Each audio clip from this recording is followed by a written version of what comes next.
My name is Ethan Moore. I'm 40 years old, and until a few months ago, I would have described my marriage as steady.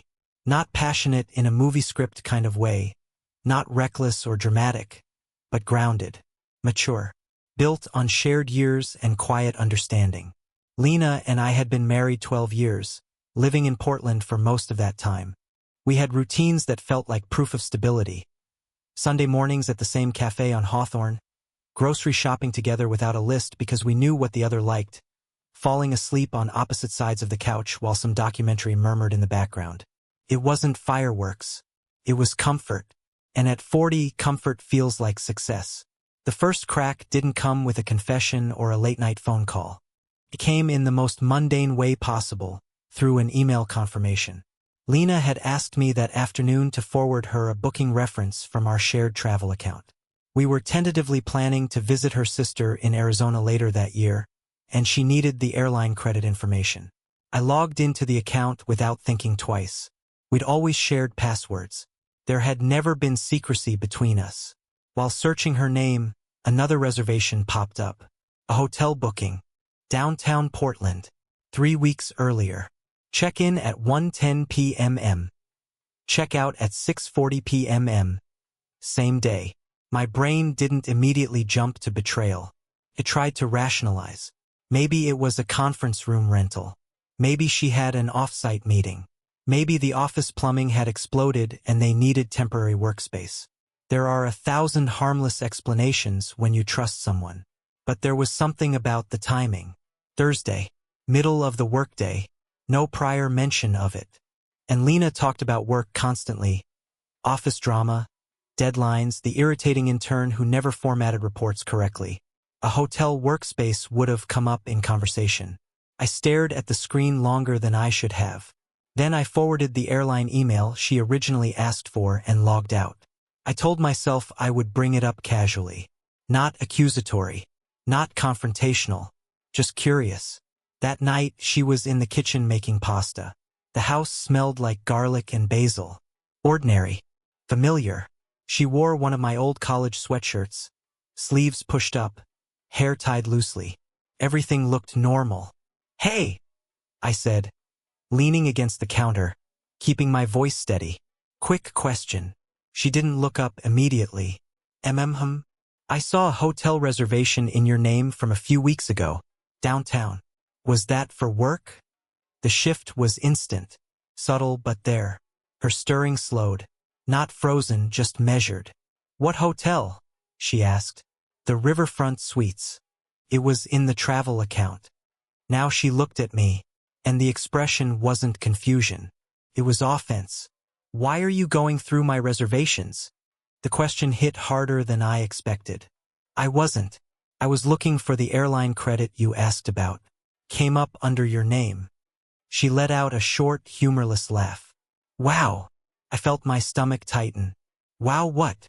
"You've been so tense lately, Ethan. So on edge.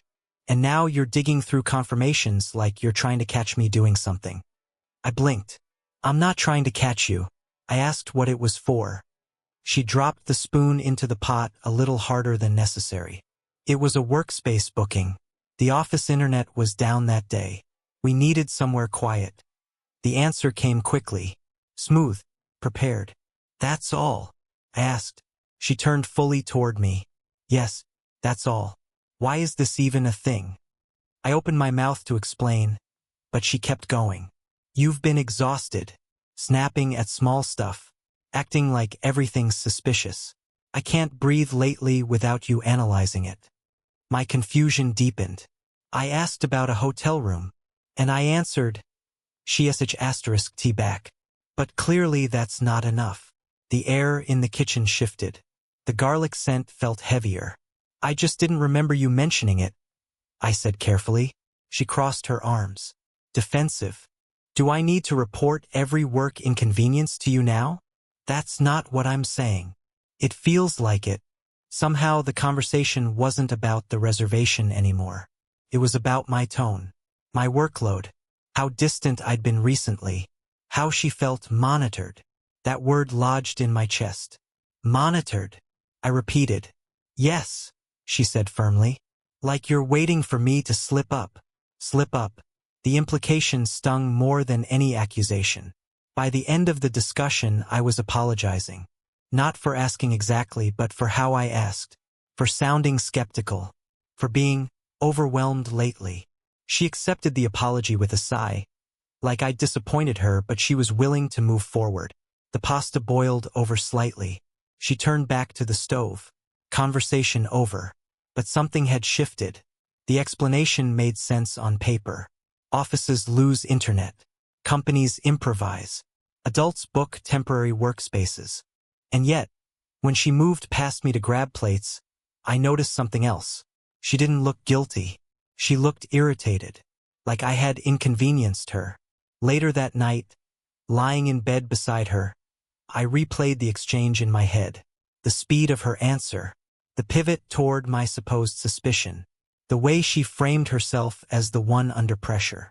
For the first time in 12 years, I felt like I had stepped into a version of our marriage where I wasn't fully informed. And the worst part wasn't the hotel. It was how easily she made me question my own reaction. I wasn't jealous. I wasn't shouting. I wasn't accusing. I had asked a simple question. And somehow I ended up apologizing. That was the first alarming fact. Not the reservation itself, but how quickly the blame shifted from an unexplained hotel room to me. After that night, I told myself to let it go.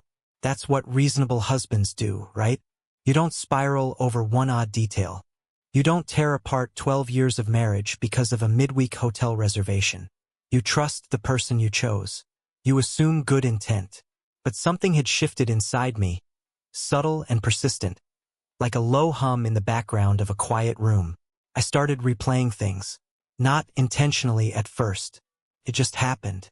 Moments I had brushed aside over the past few months began resurfacing with sharper edges. Small inconsistencies, minor irritations, patterns I hadn't wanted to see. Lena's schedule had changed gradually. She used to be predictable, home by 6, occasionally 7 if a project ran long. Lately, late nights had become normal. Tuesday strategy sessions, Thursday client dinners, last-minute brainstorming drinks. At the time, I admired her ambition. She'd been pushing for a promotion. I even bragged about how driven she was. Now I started asking myself, when exactly did the dinners start happening twice a week?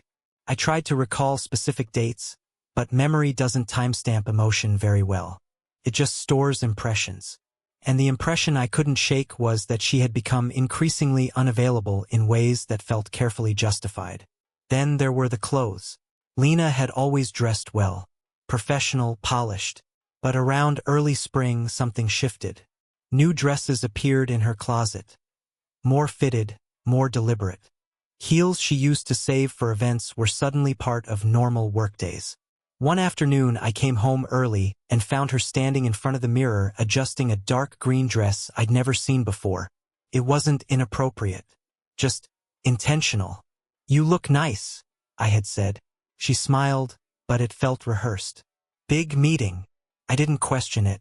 Now I wondered how many big meetings required perfume she only wore on anniversaries. The financial changes came next in my mental replay. Unexplained cash withdrawals. Small amounts at first, $40 here, $60 there. Nothing dramatic. We were comfortable. I rarely scrutinized minor expenses. But cash is quiet. Cash leaves no trail. There were also rideshare charges at odd hours. Not extreme, just slightly outside her usual routine. When I once asked casually, she'd shrugged and said parking downtown had become impossible. I accepted that. I accepted everything. That realization sat heavier than the suspicion itself.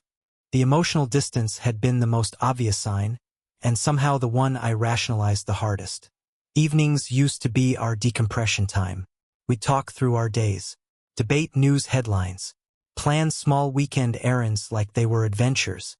Lately, she came home tired, but not the drained, ranting kind of tired. More like distracted tired. Present physically, absent mentally.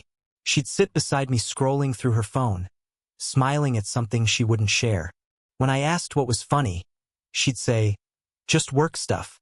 Work had become the catch-all explanation. I began noticing how quickly irritation surfaced whenever I asked clarifying questions. Who's all going to dinner tonight?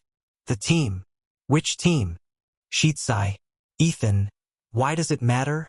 It wasn't the answer that bothered me. It was the defensiveness. There was a growing fragility to our conversations. Like any curiosity on my part triggered a preloaded accusation on hers. One night, I suggested we take a weekend trip like we used to, just drive out to the coast. She hesitated longer than necessary. I can't, she said finally.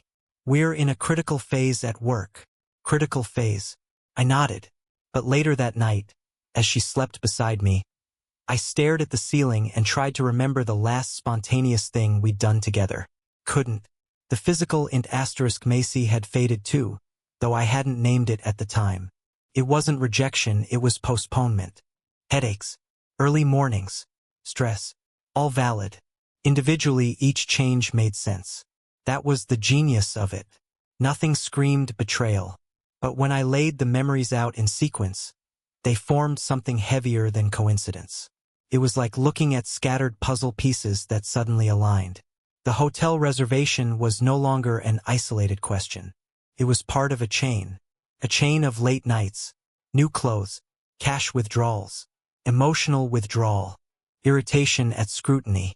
I began paying attention in small ways, not spying, just observing. The way she angled her phone screen away when I walked past. How quickly she muted notifications. How she'd step into another room to take certain calls, lowering her voice even though we were alone in the house. And then there was the laughter. She laughed more, but rarely with me. Texts would come in, and she'd smile at her screen with a softness I hadn't seen directed at me in months. That realization stung more than anger ever could. I found myself becoming quieter, not confrontational, just watchful. Part of me still clung to denial. Maybe this was just a phase. Maybe I was projecting my own insecurities. Maybe turning 40 had triggered some fear of irrelevance in me.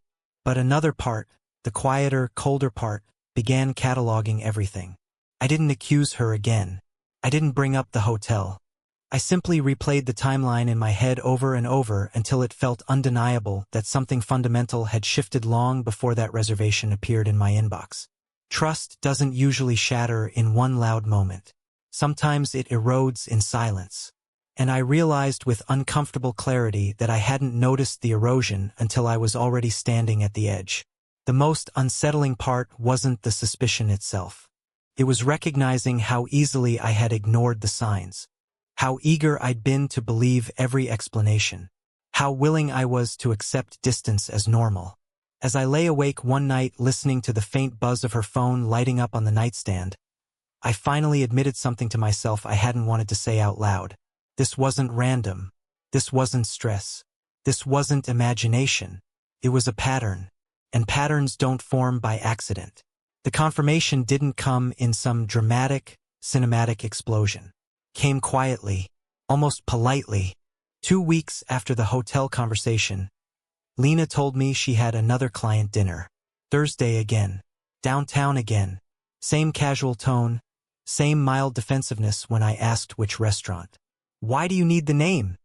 She said, not looking up from her phone. Just making conversation, I answered. She exhaled through her nose. It's the Alder Street Bistro. Happy? I nodded. I didn't argue. I didn't accuse. I simply finished my dinner and watched her get ready. She chose the dark green dress again. The one from the big meeting. Something about that detail made the room feel smaller. After she left, I waited 15 minutes. Enough time to avoid looking paranoid. Enough time to avoid being obvious. Then I grabbed my keys. I told myself I just wanted to quiet my mind. To prove I was overthinking. To see her laughing with coworkers and finally shut down the spiral. Portland traffic was light. My hands were steady on the wheel, but my jaw was tight enough to ache. When I pulled up near the Alder Street Bistro, I didn't see her car. I circled once, twice, then I parked and went inside. The hostess looked at me politely. Table for one? I'm meeting someone, I said, scanning the room. I didn't see her. I stepped outside and checked the street again. Nothing. My stomach dropped, not dramatically, just enough to shift my balance. I pulled out my phone and opened the shared banking app. Pending charge. Riverfront Suites. That same hotel. Time-stamped 40 minutes earlier. For a moment, everything inside me went completely still. No anger. No disbelief. Just clarity. I didn't rush. I didn't speed. I drove to the hotel like someone heading to a dentist appointment they'd already accepted. The lobby was modern and quiet. Soft lighting. Neutral decor. The kind of place designed to look discreet without advertising it. I stood near a column, pretending to check messages. And then I saw them. Lena stepped out of the elevator. Beside her was a man I recognized from one framed office holiday photo on her desk. Mike Carter, her business partner. He had come up in conversation occasionally. Strategic planning, vendor negotiations, harmless professional mentions. He wasn't touching her. That almost made it worse. They walked side by side with an ease that didn't belong to colleagues. She laughed at something he said. Soft, unrestrained. Not the tight laugh she used with me lately. They moved toward the exit together, their shoulders brushing lightly. Deliberate closeness disguised as accident. My pulse didn't spike. It slowed. When they reached the glass doors, Mike placed his hand briefly on her lower back. Not possessive. Familiar. That was the moment the last fragment of denial dissolved. I didn't confront them. I didn't step forward. I stayed in the shadow of a pillar and watched as they disappeared into the Portland evening. Matching dates. Matching charges.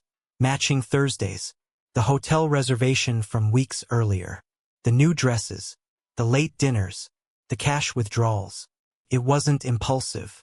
It wasn't a mistake. It was structured. Deliberate. I stood there long enough for the lobby to feel unfamiliar. Then I left. The drive home felt longer than usual. I replayed the scene clinically, like reviewing footage.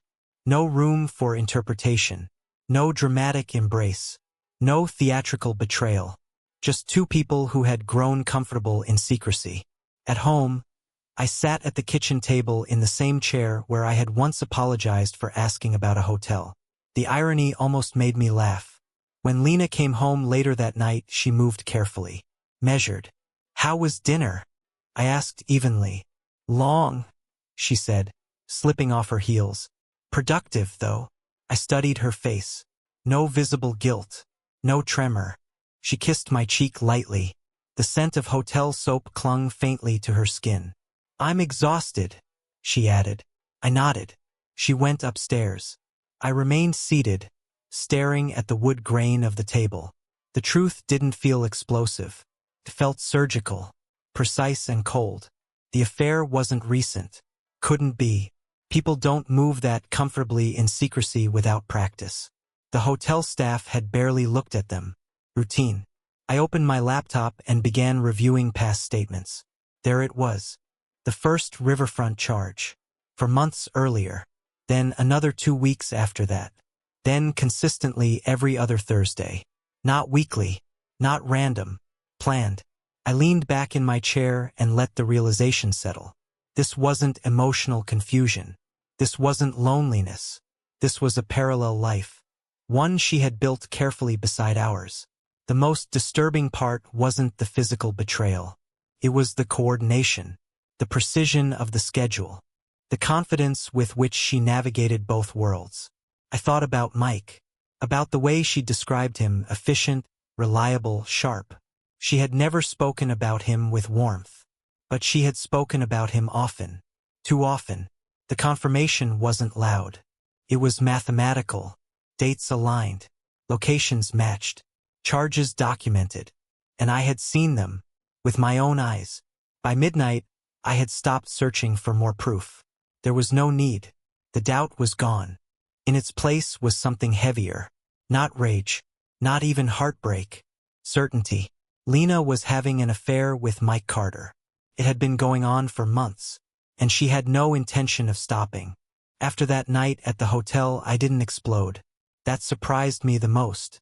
I always thought if I ever caught my wife cheating, I'd react loudly. Confrontation. anger, demands for answers. But instead, something colder took over. A controlled stillness, like my emotions had been sealed behind glass. The next morning, Lena made coffee as if nothing had changed. She asked if I wanted eggs. She mentioned a meeting she had later. Her tone was relaxed. Ordinary. I watched her carefully. It wasn't just that she could lie. It was how naturally she moved within the lie. That was when I understood something unsettling. The affair wasn't reckless. It was structured, routine, practiced. So I decided to do something just as deliberate. I stayed calm. I didn't bring up Mike. I didn't mention the hotel. I didn't alter my schedule dramatically. I became predictable again, the same husband she thought she could outmaneuver. But behind that predictability, I started collecting facts. I documented every hotel charge going back 6 months. Screensh *TS. Dates. Times. Cross-referenced with her client dinners. I noted the frequency. Every other Thursday. Occasionally a Tuesday adjustment if a holiday interfered. I tracked the pattern like an accountant reviewing expense reports. It wasn't obsession. It was preparation. The hardest part wasn't the data. It was living beside her. Watching her get dressed on those Thursdays. Listening to her describe fictional conversations at restaurants I now knew she wasn't visiting. Seeing her come home composed, unshaken, sliding into bed beside me as if we were simply two adults sharing space. There's something uniquely destabilizing about sleeping next to someone who believes they're outsmarting you. Sometimes she'd rest her hand lightly on my chest, the way she used to when we first got married. That gesture felt different now. Not affectionate, strategic, like reassurance she was offering herself. I began studying her behavior with detachment. On hotel days, she was energized beforehand, slightly brighter. Afterward, she was calm, balanced, almost satisfied. There was no visible guilt. That was the part that cut deepest. If she had been conflicted, I might have felt anger. But she seemed efficient, like someone managing 2 calendars. One night, about a month after I first saw them together, she came home later than usual. Nearly midnight. "Sorry," she said casually. "We lost track of time going over projections." I nodded. She leaned against the kitchen counter, sipping water. "You've been quiet lately," she added. "Everything okay?" There it was. The subtle check-in. Not concern. Assessment. I met her eyes and smiled faintly. Just work stress. She relaxed. That tiny release of tension in her shoulders confirmed something I had suspected. She wasn't worried about hurting me. She was worried about being discovered. And since I wasn't confronting her, she believed the system was intact. Weeks passed like this. Outward calm. Inward calculation. I researched divorce laws quietly. Consulted an attorney under the guise of estate planning. Asked careful questions about asset protection and evidence documentation. I didn't mention infidelity yet. I wanted leverage before emotion entered the equation. Meanwhile, Lena continued her dual life without visible strain. Sometimes she'd mention Mike in passing. "Mike thinks the market's shifting." Mike suggested we restructure the pitch. The name slid into conversation smoothly. I wondered if she realized how often she said it, or if she assumed I'd never connect the dots. Living beside her became a strange performance. We attended a neighbor's barbecue together, smiled for photos, toasted drinks. I watched her interact with other couples, laughing easily, touching my arm occasionally. Public Lena, private Lena, hotel Lena. 3 versions, all seamlessly managed. The emotional weight of it didn't hit all at once. Came in flashes. Folding laundry and noticing a new piece of lingerie I had never seen before. Catching the faint trace of unfamiliar cologne in our bedroom air. Finding a receipt in her coat pocket for coffee near the hotel. Time-stamped on a non-Thursday afternoon. The pattern had expanded. Not just bi-weekly now. More fluid. More confident. I realized something else during those weeks. The betrayal wasn't the sharpest pain. The arrogance was. The quiet certainty she carried, believing I was unaware. The way she occasionally corrected my memory about events, subtly rewriting small details. Gaslighting in miniature. You're remembering that wrong. I told you about that. You've been distracted lately. Each comment planted doubt like seeds. If I hadn't seen them together, I might have questioned myself. That possibility chilled me more than the affair itself. I started imagining what would have happened if I never checked the account. If I had never driven to the hotel. Would this have continued indefinitely? Would she have eventually left? Or would she have maintained both worlds as long as they were convenient? The question lingered, and beneath it something harder formed. Resolve. I wasn't going to confront her in a burst of emotion. I wasn't going to shout or plead. I was going to choose my exit carefully. But before that, I needed to understand something else. Mike wasn't just a lover. He had influence in her professional world. If this exploded publicly, it could affect more than our marriage. And as much as I was hurt, I wasn't reckless. So I kept watching, kept documenting, kept playing the unaware husband. Living beside her felt like inhabiting a stage set. Our home looked the same. Our routines appeared intact. But underneath it all, the foundation had already collapsed. And the strangest part? She didn't seem to notice the cracks. The shift from emotional betrayal to something more dangerous happened gradually. At first, Mike was just the man Lena was sleeping with. That alone should have been enough to shatter everything. But as I continued reviewing bank records and cross-referencing dates, patterns emerged that didn't align with simple infidelity. There were transfers, not large enough to trigger immediate alarm, but significant. Several $5,000 withdrawals from our joint savings over the past 3 months. Each one labeled vaguely, investment opportunity, consulting allocation, strategic reserve. Those weren't Lena's usual terms. She worked in marketing strategy, not private investing. I didn't confront her. Instead, I scheduled another quiet consultation with my attorney, this time under the pretense of restructuring retirement accounts. I brought printed statements. He studied them carefully. "Did you authorize these?" he asked. "No." He leaned back. "This isn't normal spousal spending. This looks like someone redirecting funds." "Redirecting to what?" I asked. He hesitated. "Hard to say without subpoena power. But if this is tied to a third party, you need to protect yourself immediately." That word, protect, reframed everything. This wasn't just about heartbreak anymore. That night, Lena mentioned Mike again. "He's been dealing with some investor pressure," she said casually while scrolling through her phone. "Startups are brutal. Investor pressure." The phrase lingered. "Pressure how?" I asked, keeping my tone neutral. She shrugged. "People get impatient. They want fast returns." "Is he okay?" I asked. She glanced at me quickly, as if measuring something. "He'll handle it. Handle it." The next week, I noticed something else. 2 missed calls on Lena's phone from an unknown number late at night. The caller ID displayed only digits, no name. When I casually mentioned it the next morning, she froze for a fraction of a second. "Probably spam," she said quickly, but she deleted the call log immediately. That same evening, she left the house abruptly after receiving a text. "Mike needs advice on something," she explained. "It's urgent." It was nearly 10 p.m. She didn't change into a dress that time. She wore jeans and a jacket. Tense. Focused. I didn't follow her. Instead, I stayed home and opened my laptop. A simple background search on Mike Carter didn't reveal much publicly. Clean profile. Business articles. Conference panels. But digging deeper, archived forums, investor complaint boards told a different story. Delayed payouts. Questionable fund reallocations. Aggressive expansion strategies that had stalled.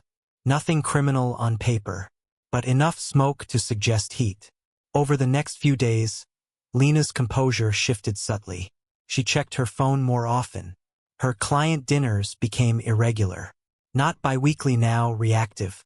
She started locking her phone screen with a new code. And one night, as she stepped outside to take a call, I heard her say something that stopped me cold. "I told you he doesn't know anything," she said sharply. "Stop assuming." Silence. Then quieter. No, I won't ask him for more.